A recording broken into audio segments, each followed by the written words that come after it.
Eleanor Murphy brushed the dust from her hands and squinted at the narrow passage they had just uncovered.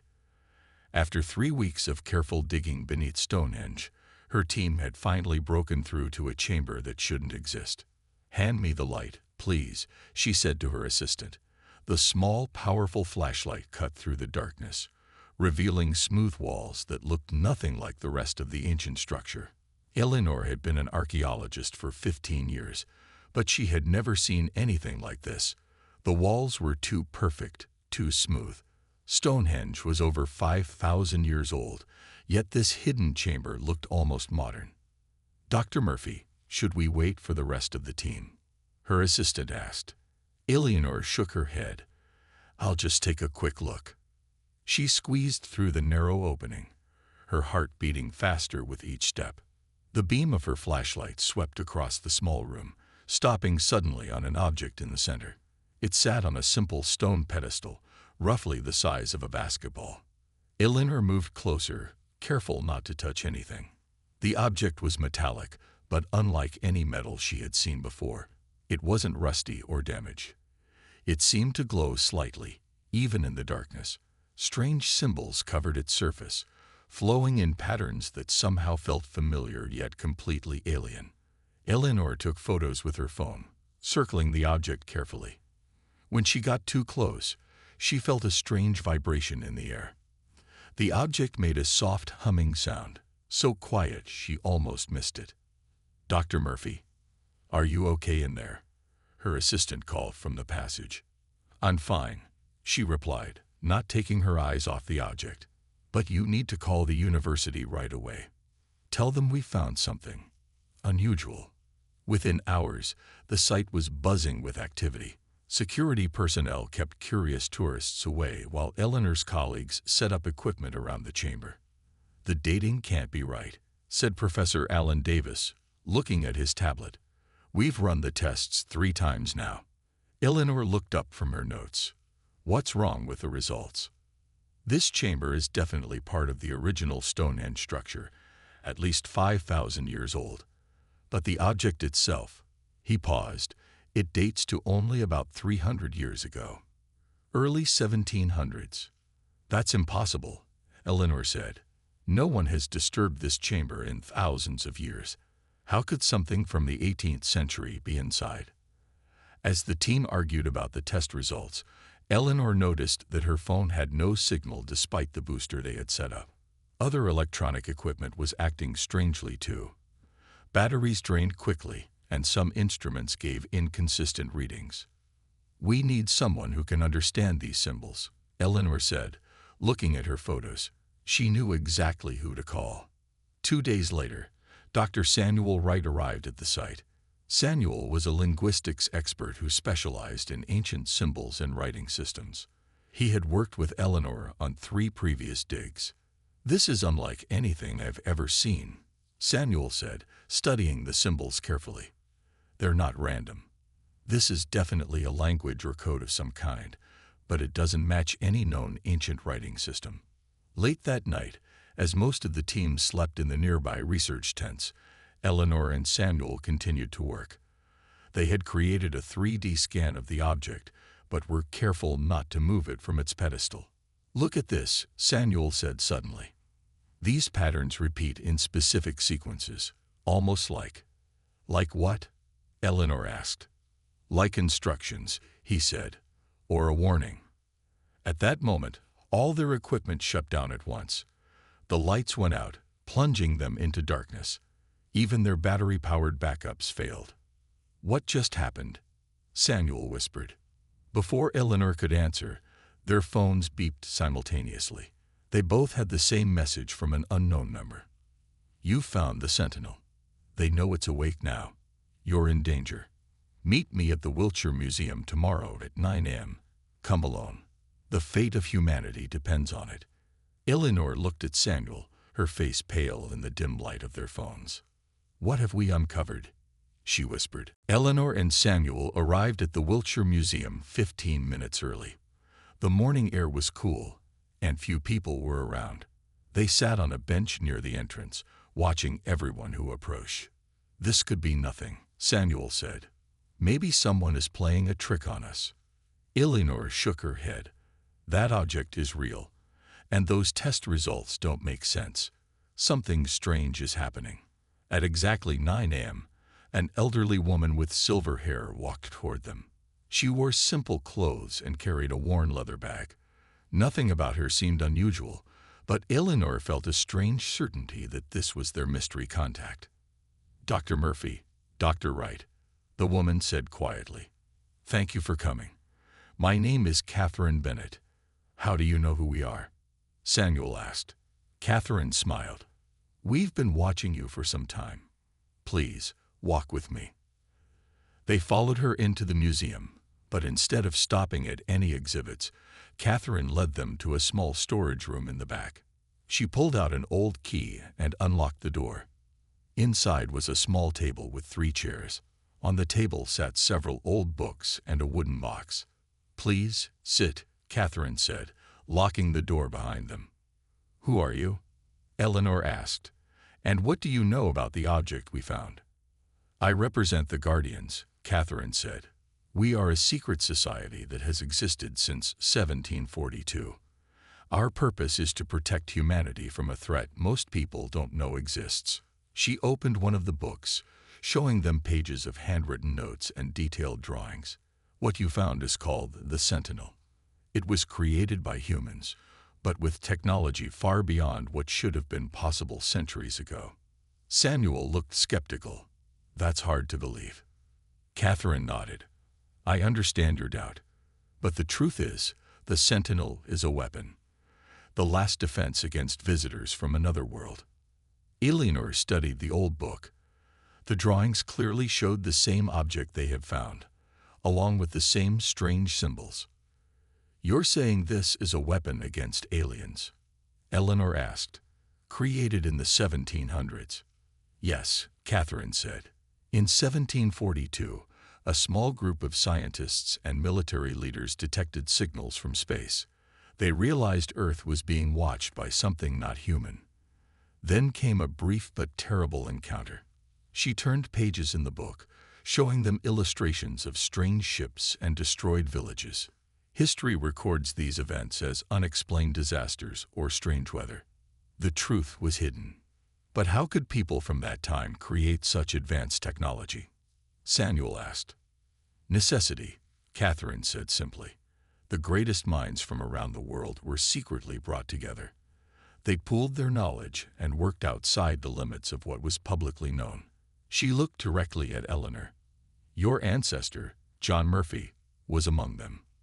Eleanor felt a chill. "My ancestor?" "Yes. The Sentinel has been moved many times over the centuries to keep it safe, always watched over by the Guardians. It was placed beneath Stonehenge nearly 100 years ago." Catherine opened the wooden box, revealing old letters and a small metal disc similar to the Sentinel. "We've been waiting for it to be found by the right person." Before Eleanor could ask more questions, Catherine's phone buzzed. Her face grew serious as she read the message. "We need to leave immediately," she said, quickly packing the books and box. "The military is on their way to the dig site. They detected the Sentinel's energy signature." "The military knows about this?" Samuel asked. "Some do. Not all can be trusted." Catherine handed Eleanor the small metal disc.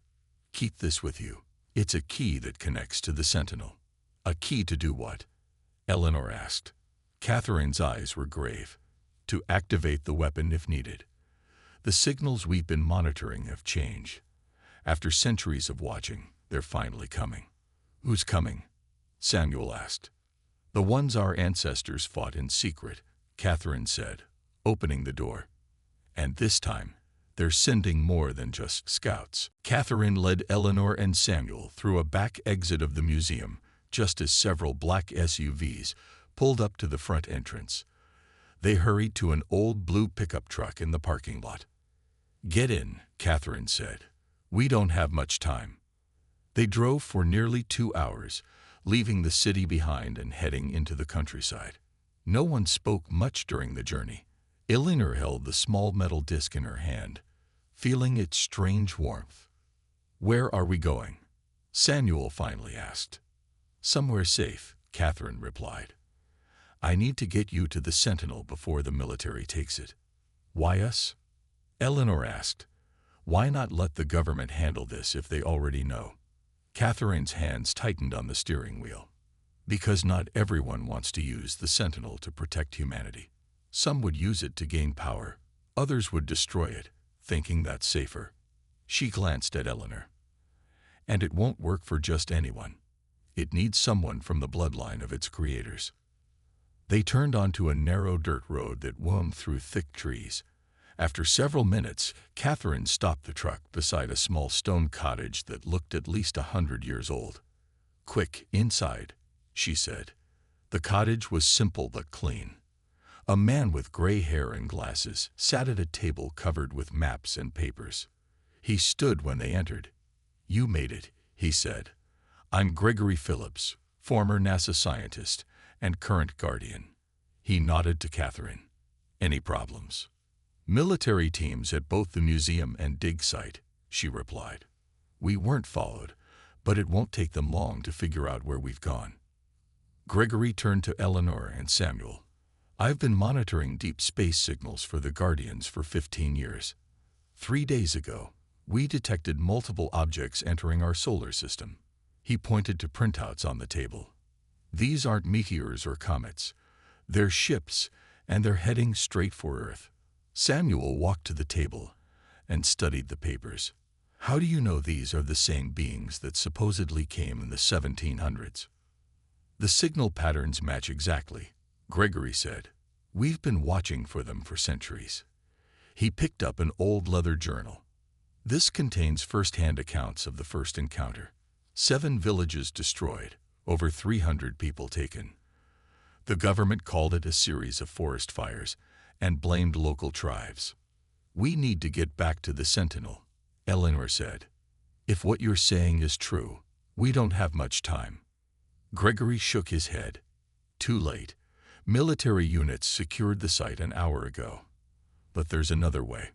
He rolled out a map of England with several locations marked in red.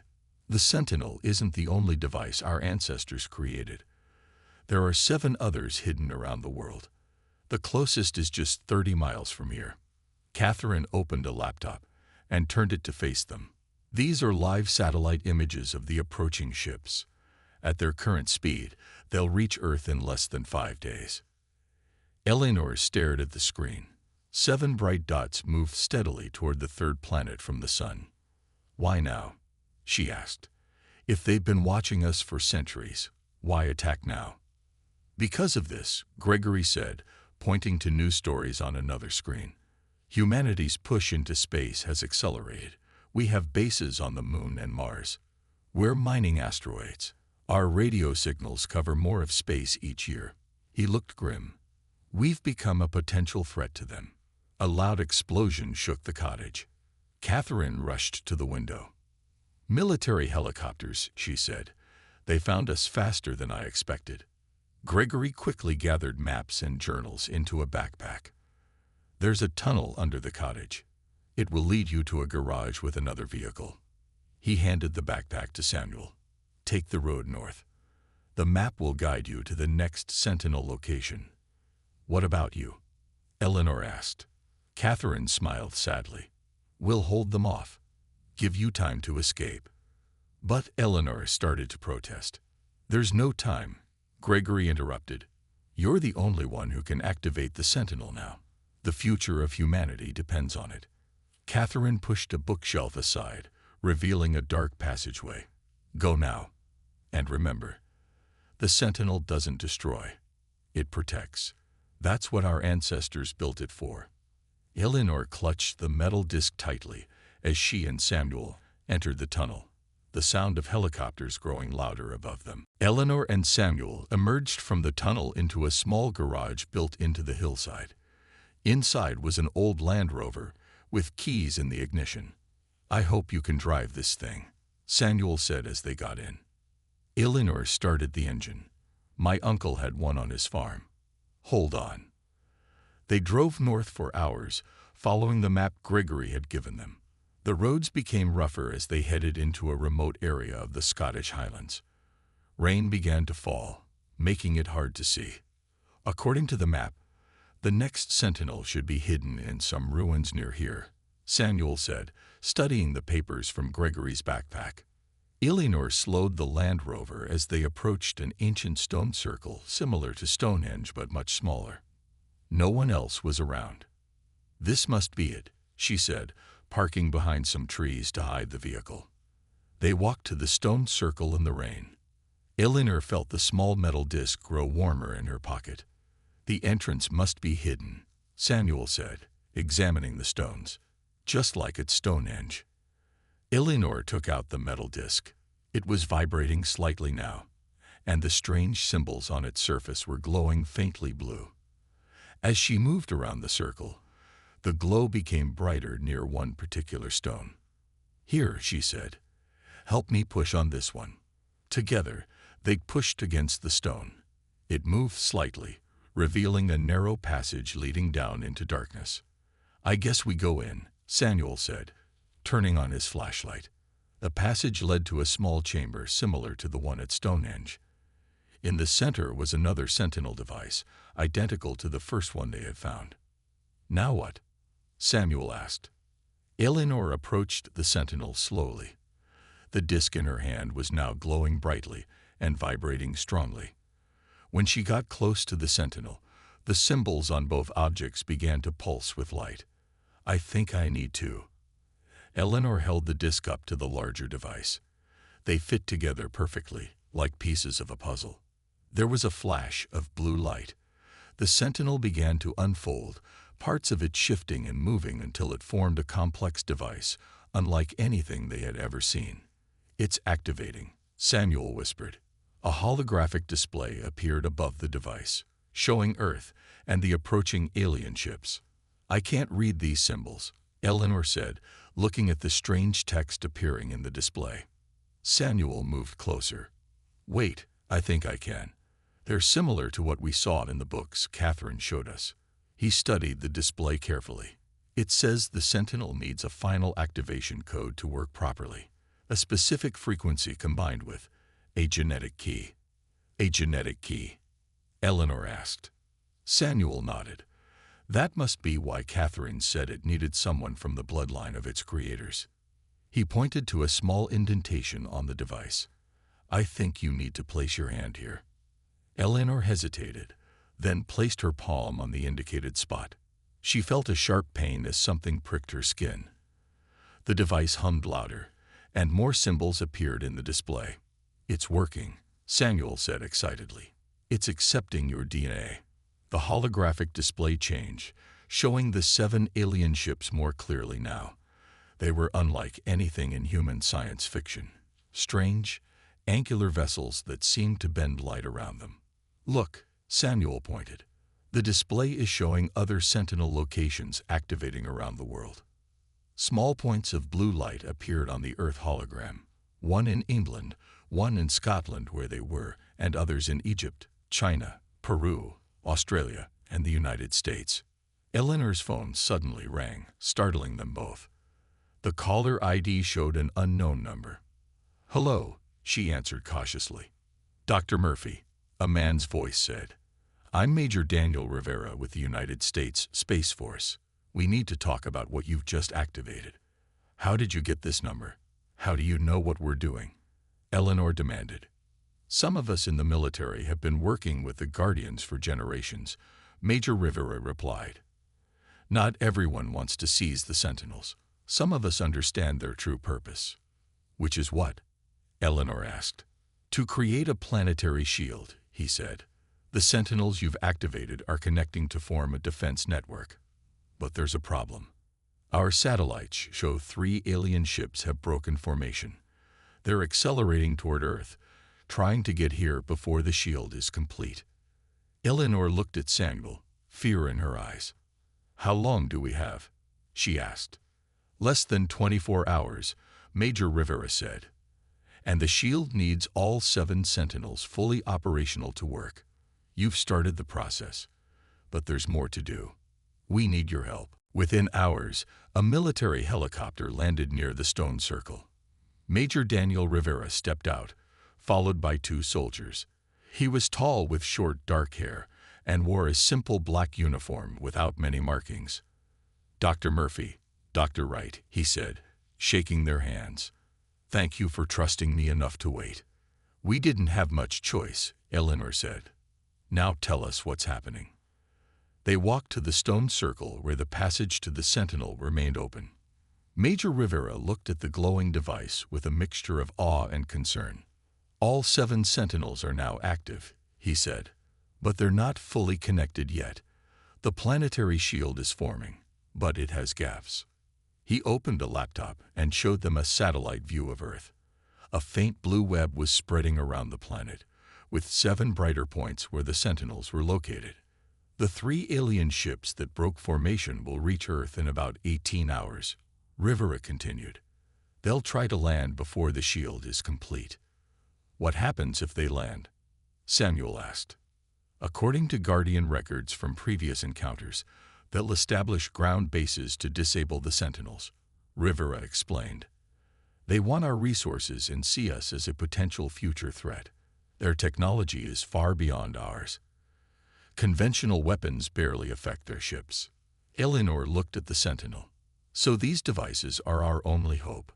"Yes," Rivera nodded. "But there's more to them than just the shield."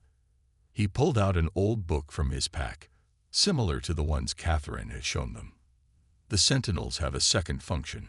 They can disrupt the aliens' neural network." "Their what?" Samuel asked. "Their shared consciousness," Rivera explained. "The Guardians learned from previous encounters that these aliens operate with a hive mind of sorts. The Sentinel technology can disrupt that connection, rendering them vulnerable." Eleanor studied the book Rivera had brought. How did humans in the 1700s create technology this advanced? Rivera's expression grew serious. "That's the most closely guarded secret of the Guardians. Catherine and Gregory weren't authorized to share it with you yet." He hesitated. "These weren't the aliens' first visits to Earth. They've been coming here for thousands of years, taking resources and studying us." A soldier rushed over from the helicopter. "Sir, we're getting reports of worldwide communications disruptions. The alien ships are jamming our signals." Rivera closed his laptop. "It's starting. They're trying to isolate us, prevent global coordination." He turned to Eleanor. "We need to get you to the American Sentinel. Each device needs a member of the Creator bloodlines to enable its full power." "But the other Sentinels," Eleanor began. "Other descendants are being brought to each location," Rivera assured her. "But the American Sentinel is the main control hub. It needs your specific DNA sequence." "Why me?" Eleanor asked. "What's special about my family?" "Your ancestor, John Murphy, wasn't just any scientist," Rivera said. "He was the lead designer of the Sentinel network. He encoded his own DNA as the master key." The ground suddenly shook beneath them. In the distance, they saw a bright flash of light over the horizon. "What was that?" Samuel asked, steadying himself against a stone. The soldier checked his communications device. "Sir, reports coming in of an object entering Earth's atmosphere over the North Sea. It got through a gap in the shield." Rivera's face paled. "They're here earlier than we expected. We need to move now." He turned to Eleanor and Samuel. "A plane is waiting to take us to the United States. The American Sentinel is hidden beneath Mount Rushmore."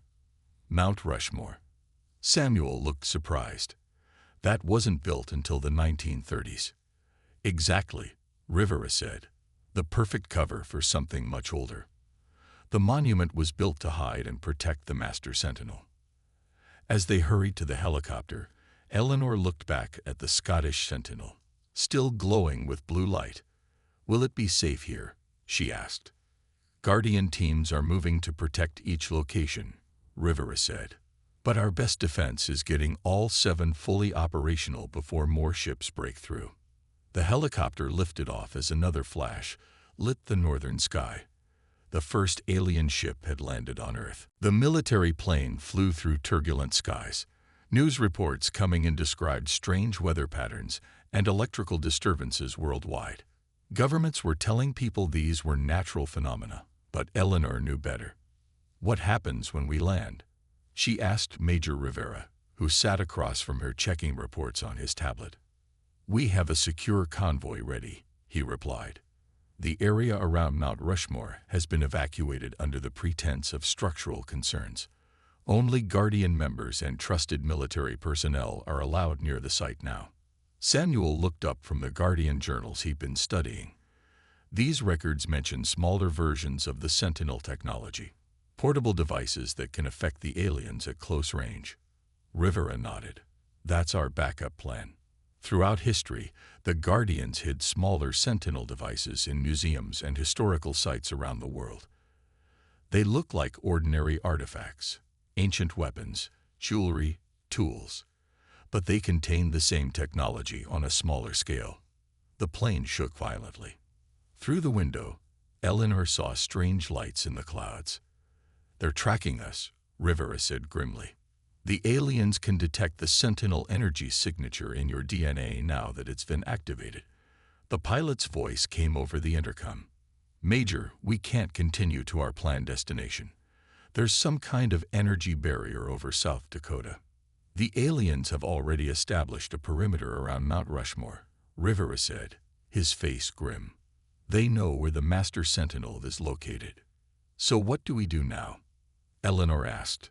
We land at our fallback location in Colorado, Rivera replied. The Guardians have a hidden facility in the Rocky Mountains. From there, we can coordinate with the other Sentinel locations and plan our approach.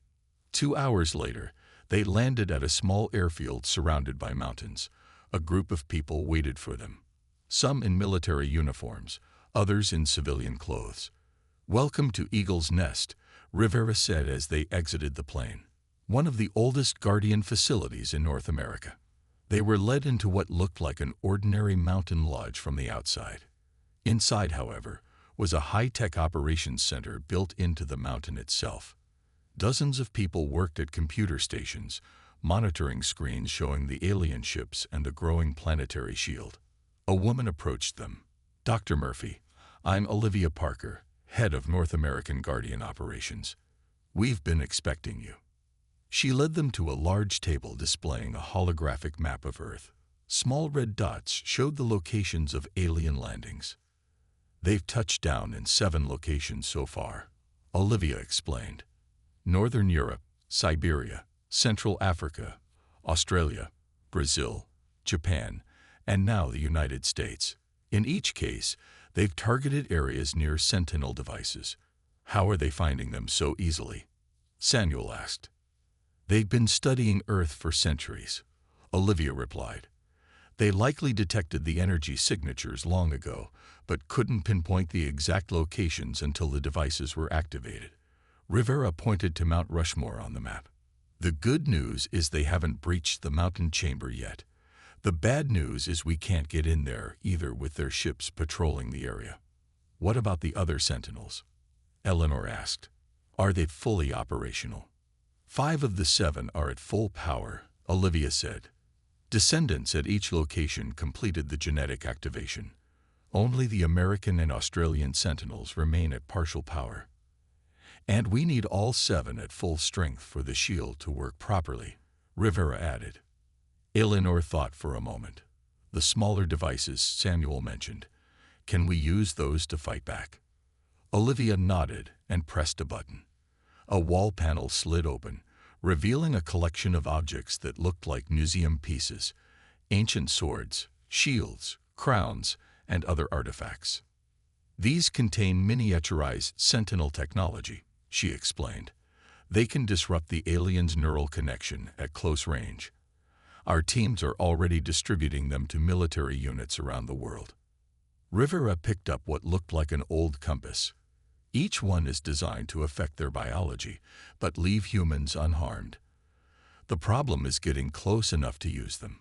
Eleanor looked at the map again, studying the red dots of alien landings surrounding the blue points of the Sentinels. We need a diversion, she said. Something to draw their attention away from Mount Rushmore long enough for us to get inside and activate the Master Sentinel. What kind of diversion? Rivera asked. Eleanor pointed to the other Sentinel locations. We need to make them think we're trying to boost power at all the other sites simultaneously. Make them split their forces. Olivia and Rivera exchanged looks.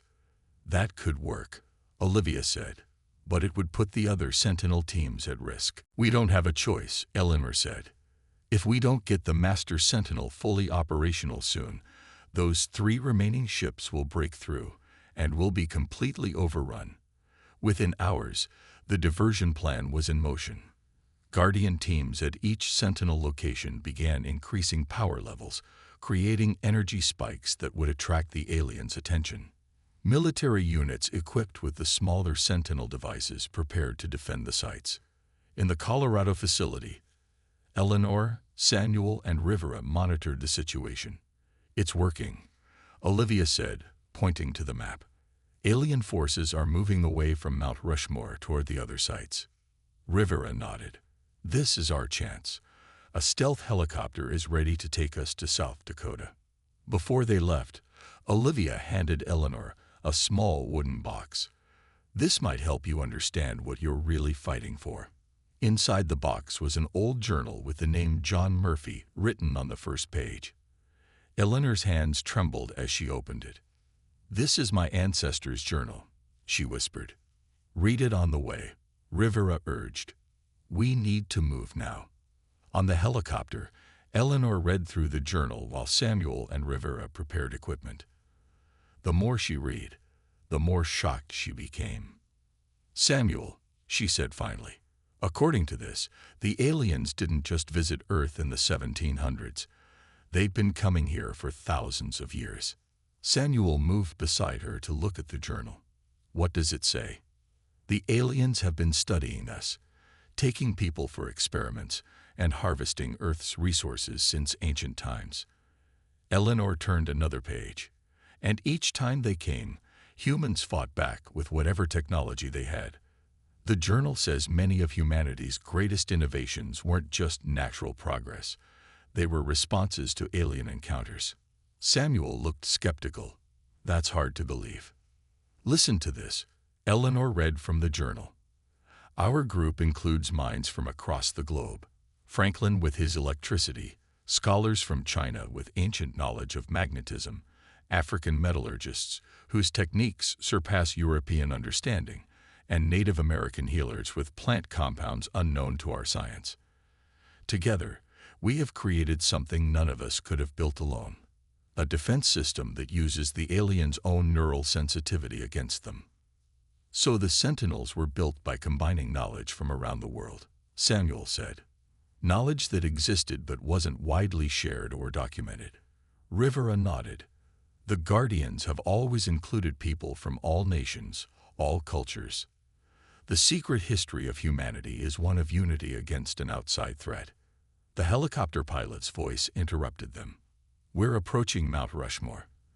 The diversion seems to have worked. Most alien craft have moved to other locations. They landed in a clearing about a mile from the famous monument. A small group of soldiers met them and led them through a hidden tunnel in the forest. This passage was built in the early 1900s, Rivera explained as they walked. Years before the monument itself. The Sentinel was placed here first, and the president's faces were carved later as a cover. After 20 minutes of walking, they reached a large metal door built into the rock. Rivera placed his hand on a scanner hidden behind a loose stone. Only Guardians and certain bloodline descendants can open this, he said.